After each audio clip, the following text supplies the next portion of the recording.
అందరికీ నమస్కారం.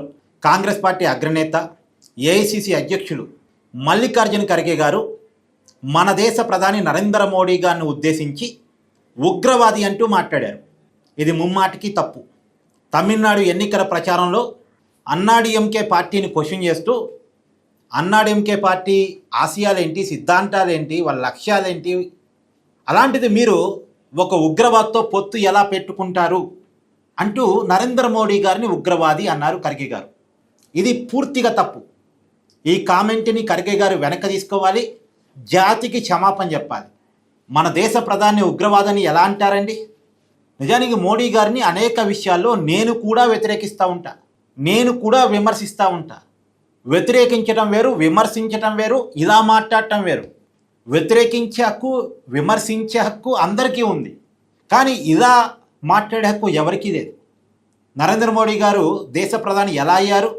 దేశ ప్రజలందరూ మెజారిటీ భాగం బీజేపీ కోట్టేస్తే, బీజేపీ తరఫున ఎన్డీఏ కూటమి తరఫున ఎక్కువ మంది ఎంపీలు గెలిస్తే ఆ ఎంపీలు మోడీ గారిని ప్రధానిగా ఎన్నుకున్నారు. ఇప్పుడు మోడీ గారు మూడోసారి దేశ ప్రధాని. ఈ దేశ ప్రజలు మోడీ గారిని యాక్సెప్ట్ చేస్తున్నారు, ఆయన పరిపాలనని, ఆయన నాయకత్వాన్ని. అలాంటి నాయకుడిని పట్టుకొని టెర్రరిస్ట్ అని ఎట్టంటారండి? ఖచ్చితంగా ఖర్గే గారు జాతికి క్షమాపణ చెప్పాలి. ఎవరైనా నన్ను అడగొచ్చు, మీరేంటి కార్తీక్ గారు బీజేపీ కార్యకర్తలాగా మాట్లాడుతున్నారని. ఇక్కడ బీజేపీయా కాంగ్రెస్ అనేది క్వశ్చన్ కాదు. నరేంద్ర మోడీ గారు దేశ ప్రధాని అన్నది సమస్య. దేశ ప్రధాని పట్టుకుని అలా మాట్లాడటం అనేటువంటి సమస్య. ఒక నిజంగా నరేంద్ర మోడీ గారికి ఉగ్రవాదులతో ఏమైనా సంబంధాలు ఉంటే మరి ఆ సంబంధాలని కాంగ్రెస్ వాళ్ళు బయట పెట్టమనండి. ఆ సంబంధాలను బయట పెట్టమనండి. ఆ దేశ ప్రజలు చూస్తారు, చూసుకుంటారు. కానీ ఇలా పిచ్చి ప్రేరేపణలు అనేటువంటిది కరెక్ట్ కాదు. ఇప్పుడు నేను ఇక్కడ తమిళనాడు ఎన్నికల ప్రచారంలో అన్నాడీఎంకే పార్టీని బీజేపీతో పొత్తు పెట్టుకోవడానికి క్వశ్చన్ చేసే విషయం మీద నేనే ఖర్గే గారిని విమర్శించట. కానీ ఆ సందర్భంగా ఖర్గే గారు మాట్లాడిన మాటలు మాత్రం తప్పు. మోడీ గారిని ఉద్దేశించి తీవ్రవాది అనే మాట ఖచ్చితంగా తప్పు. అసలు తీవ్రవాది అంటే ఎవరు?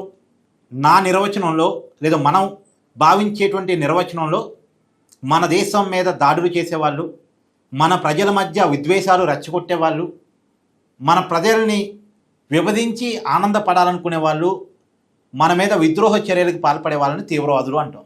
కానీ దేశాన్ని ఐక్యంగా పాలిస్తున్నటువంటి వ్యక్తిగా మోడీ గారు ఉన్నారు. దేశ ప్రజలందరికీ నాయకుడిగా మోడీ గారు ఉన్నారు. ఆయన ఈ మాట అనొచ్చా? ఖచ్చితంగా అనకూడదు. రాజకీయాల్లో విమర్శలు, ప్రతి విమర్శలు ఉంటాయి, కానీ అది పద్ధతిగా ఉండాలి. అందులో అంత పెద్ద నాయకులు మాట్లాడుతున్నప్పుడు వాళ్ళకి స్క్రిప్టెడ్ ప్లానింగ్ ఉంటుందండి. అంటే చాలామంది వాళ్ళ వెనకాల పనిచేస్తూ ఉంటారు, బ్యాక్ అండ్ టీం పనిచేస్తూ ఉంటుంది. ఏ పెద్ద నాయకుడు మాట్లాడినా సరే ఆ పెద్ద నాయకుడు వెనకాల బ్యాక్ అండ్ టీం ఉంటుంది. వాళ్ళు వర్కౌట్ చేస్తారు, ఏ సభలో ఏం మాట్లాడాలి, ఏ ఏరియాలో, ఏ రాష్ట్రంలో, ఏ ప్రాంతంలో, ఏ వర్గం మధ్య ఏం మాట్లాడాలనేది మొత్తం స్క్రిప్ట్ ప్లాన్ అయి ఉంటుంది. అలాంటిది అంత ప్లానింగ్ ఉన్న స్క్రిప్ట్లో అంత పెద్ద నాయకుడు మాట్లాడుతున్నప్పుడు ఎంత జాగ్రత్తలు ఉండాలి. ఖర్గే గారు చిన్న నాయకుడు కాదు. ఖర్గే గారు కర్ణాటక రాష్ట్రానికి సంబంధించినటువంటి కాంగ్రెస్ నాయకుడు, పెద్ద నాయకుడు. ఆ కర్ణాటక రాష్ట్రంలో అనేక సంవత్సరాలుగా కాంగ్రెస్ పార్టీకి సర్వీస్ చేశాడు. అందుకు గుర్తుగా ఇలా కాంగ్రెస్ పార్టీ ఆయన్ని గుర్తించి ఏఐసిసి అధ్యక్షుడిగా ఆ పార్టీకి గుర్తింపునిచ్చింది. ఆయన పార్లమెంట్లో కూడా ఆయన వాయిస్ చాలా బలంగా వినిపిస్తుంటారు. ఖర్గే గారు చాలా సీనియర్ మోస్ట్ లీడర్. ఇలా దేశంలో చక్రం తిప్పుతున్నటువంటి సౌత్ లీడర్స్లో ఒకళ్ళు. మనం అతని పట్ల ప్రౌడ్గానే ఫీల్ అవుతాం, కానీ ఆయన మాట్లాడిన మాటను మాత్రం నేను ఖండిస్తున్నా. సో ఏదేమైనా ఖర్గే గారు జాతికి క్షమాపణ చెప్పాల్సినటువంటి అవసరం ఉంది. మోడీ గారిని అలా మాట్లాడటం అనేటువంటిది కరెక్ట్ కాదు. ఇంకొక విషయం నేను ఈ సందర్భంగా గుర్తు చేస్తున్నా. ఏప్రిల్ 22 కరెక్ట్గా నేను ఏప్రిల్ 21వ తారీఖు ఈ వీడియో చేస్తున్నాను. ఈ వీడియో చేస్తున్న సమయానికి కొన్ని గంటల దూరంలో కరెక్ట్గా సంవత్సరం క్రితం ఏప్రిల్ 22వ తారీఖు మన కాశ్మీర్లో ఉగ్రవాదులు చొరబడి నిరాయుధులైనటువంటి అమాయకులైనటువంటి మన ప్రజలను మతం అడిగి భార్యల కళ్ళ ముందే భర్తలను చంపేశారు. మీకు గుర్తుందా?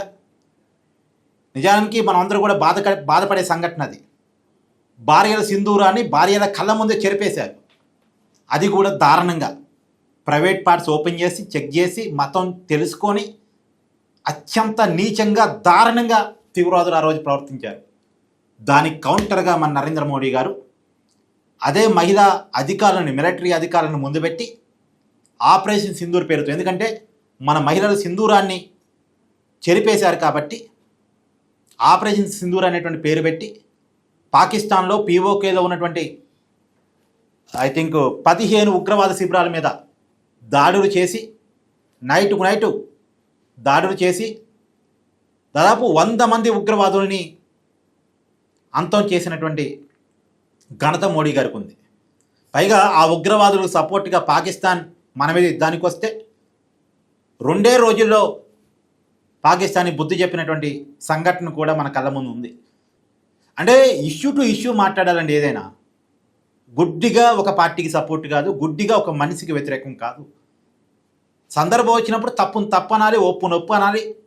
కానీ ఇవాళ ఖర్గే గారు ఈ మాట మాట్లాడటం మాత్రం నేను ఖచ్చితంగా తప్పుపడుతున్నాను. మీ అభిప్రాయాన్ని కూడా కామెంట్ చేయండి దయచేసి. Thank you.